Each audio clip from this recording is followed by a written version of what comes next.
Hello, my name is Teacher Jordan, and today I am happy to share my knowledge about deaf education.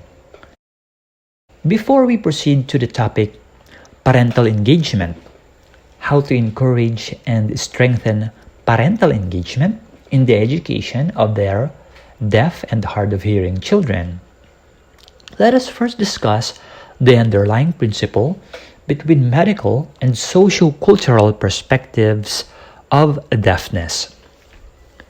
As support system, early intervention is highly encouraged for a child with hearing problems. This can limit communication hurdles. Over 90% of children who are deaf or hard of hearing are born to hearing families. This can be difficult for the hearing parents because they may not be knowledgeable of the appropriate approach in communicating with their DHH child. Their immediate reaction is on the treatment of deafness, as if it's an illness that needs to be treated. Since they want their child to learn oral language in their day-to-day interaction, they seek medical assistance through cochlear implant or hearing aids. However, researches show that these technologies do not guarantee language access and development. Socio-cultural perspective, on the other hand, sees deafness as an identity, not illness. Many people within the deaf culture do not agree with the use of cochlear implants. Cochlear implants are often misrepresented as the miracle cure for deafness. According to Rob Sparrow, cochlear implant technology threatens deaf culture and regarded it as form of minority oppression likened to genocide. Parents must choose which form of communication they will teach their child: sign language, oral, auditory, verbal, cued speech, or a combination of several modes or tactics. Once they find a means of communication that works, they must practice and become fluent within the home and school. If parents choose not to use sign language in the home, their child might not become fluent. Without sign language, the child may be excluded from the deaf culture. The parent's decision then becomes more than a language issue, but a cultural issue as well. Whatever perspective we may choose, we have to consider the prevention of linguistic deprivation and of the wider cognitive, health, and psychosocial harm to the DHH learners. DHH children, like all children, should have the potential not just to communicate in basic interactions with language, but to produce and understand complex and eloquent communication. This advanced communication ability also allows the child to engage in group conversations within family members and others.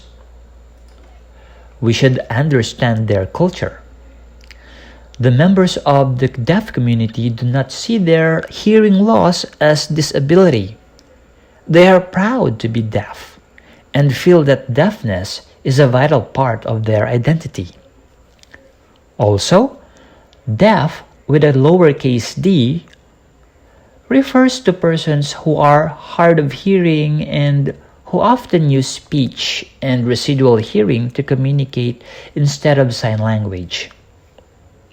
Deaf with a capital D refers to the culture with which certain individuals who are hard of hearing or deaf identity and of which they consider themselves members. Now, let us proceed to the topic, which is parental engagement. How to encourage and strengthen parental engagement in the education of their DHH children. At home, encouraging and strengthening parental engagement in the education of their DHH child redounds to our primary goal: for them to be successful and be productive members of our society. Support should start from home.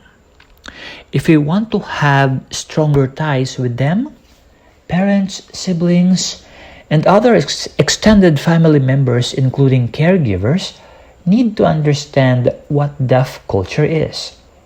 Example, the DHH child should have an open communication among family members, enabling him or her to express ideas, opinions, and feelings in oral or sign language. Hearing family members are encouraged to learn how to communicate effectively with the DHH member of the family. Learning sign language should be seen as an opportunity to become bilingual, which will create a more inclusive interaction among family members. What about in school? Support to the deaf and hard of hearing children's education can be manifested through an inclusive signing environment. In order to be inclusive in school, all teachers and staffs are required to learn the basics of sign language. It is a requirement to have a sign language training prior to entering in a government school that caters deaf and hard of hearing learners.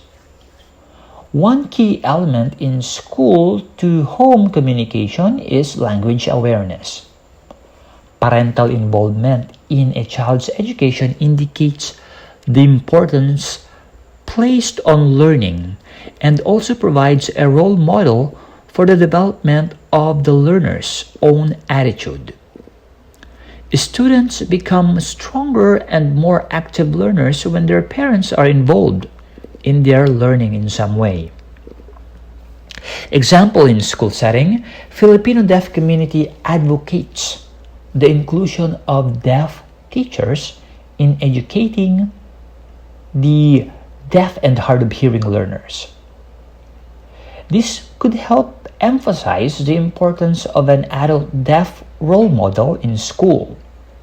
Hence, it is logical to say that teaching sign language as a mother tongue should be taught by a deaf teacher, not a hearing teacher. Would you believe if I tell you that deaf and hard of hearing learners are bilingual? Yes, they are bilingual. Sign language is their primary language, and written language in Filipino or English is their secondary language. However, among the two written languages, they are more comfortable using English than Filipino because of the influence of the American Sign Language in 1907. Continuation of signing environment should be observed in the house together with all the family members. Also, parents should understand the strengths and weaknesses of their DHH child. Let us emphasize that deafness is not a weakness. Get to know their extent of independence and guide them. Can a deaf and hard of hearing child speak? Yes. There are some who speak fluently depending on the degree or level of their hearing loss. Some DHH people may have the ability to hear low or high frequency or intensity sound. And this is the reason why some are able to speak, lip read, communicate verbally, and know manual sign language. If a deaf and hard of hearing child do well in spoken language, orally and by text, and sign language, the child is considered to be bilingual and receive the cognitive benefits of bilingualism. Early exposure to a sign language and spoken language results in greater competence in each of the languages. Furthermore, DHH bimodal-bilingual children are able to interact well in both deaf and hearing environments and grow up into deaf adults who have more social and professional opportunities and satisfaction in life. The bimodal-bilingual approach requires the family to learn a sign language in order to guarantee full language acquisition. Whole family communication is greatly improved by including a sign language, thereby granting deaf children the involvement in family life necessary for feeling their identity is recognized, respected, and valued, and allowing them to develop social tools that will leads to closer and stronger family relationships as the child grows older. The better the family communication is, the stronger the family ties are. In the Philippine School for the Deaf, we use total communication approach, which include oral, speech, lip reading, use of residual hearing, non-manual signals like facial expression, and gestures and manual sign language communication when we teach DHH children. Voice and articulation training is often recommended to help students learn to form the sounds which they cannot hear. Also, we provide free sign language training to the parents, guardians, and even DHH learners themselves to improve their skills in sign language. Moreover, action researches are done to help improve the literacy of DHH learners through the different multimedia platforms. The key to deaf children language development is through early exposure to an accessible, natural language on a regular and frequent basis, which is sign language. Signing at home allows caregivers to engage deaf children in group conversations, especially in family and extended family gatherings. As a trivia, do you know that the term hearing impairment or hearing impaired is not accepted or used by the deaf community? It is viewed as negative to the deaf community. According to them, they are not mute nor hearing impaired because they are able to express their thoughts and opinions in sign language. According to the National Association for the Deaf, they prefer the term deaf and hard of hearing. Is there a difference between deaf and hard of hearing? The answer is yes. Deaf people mostly have profound hearing loss, which implies very little or no hearing. They often use sign language for communication. Hard of hearing refers to people with hearing loss ranging from mild to severe. People who are hard of hearing usually communicate through spoken language and can benefit from hearing aids or cochlear implants and other assistive devices as well as captioning. There is an old saying, we cannot give what we don't have.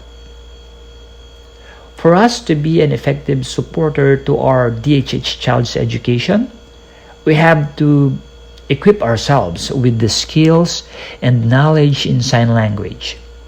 Learning to sign for both parents and child is more possible today than ever, with the wide recognition and availability of Filipino sign language materials in different social media platforms like YouTube, Facebook, TikTok, among others. What are the common challenges in dealing with DHH learners? The common mode of teaching is through listening and oral communication. Therefore, a deaf student experienced difficulties in their vocabularies.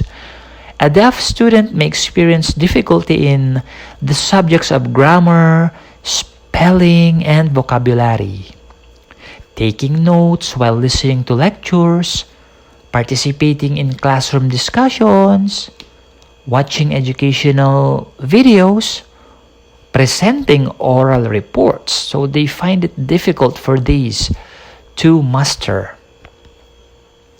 It is a fact that for most children with hearing loss, language acquisition and language development are significantly delayed.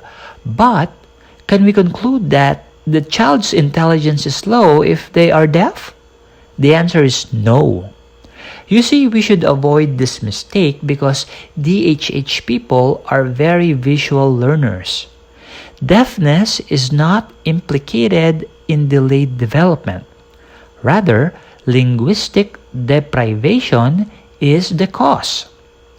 As long as the deaf child has a firm foundation in the first language, including sign language, in the first few years of life, development proceeds at an ordinary rate. There are DHH learners who also have related and co-occurring conditions like blindness, autism spectrum disorder or ASD, attention deficit hyperactivity disorder or ADHD, and other emotional behavioral disorders. Early and appropriate intervention is the key to address these problems. When we speak of early intervention, a DHH child may need multidisciplinary professional services to benefit from special education. This includes speech-language services, psychological services, physical therapy, occupational therapy, therapeutic recreation, assistive technology, social work services, counseling services, among others. DHH people are very mobile and can travel independently. One of my unforgettable experience in PSD was when I became a tutor of a defiant grade 8 DHH learner. He had a tendency to hurt other students. With the school's discipline committee's advice, I accompanied them to a mental health doctor for a consultation. I had to do sign language to and from the learner, parent, and the doctor in order for an efficient and effective communication to happen.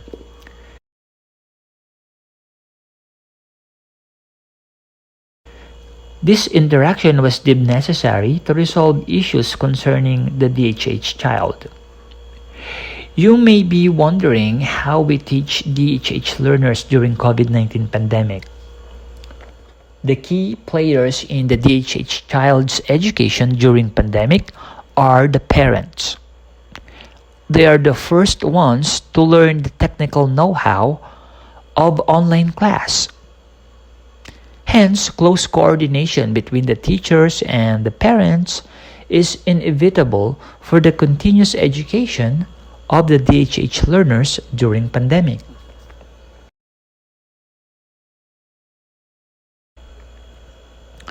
I myself is a parent and I want the best education for my kids.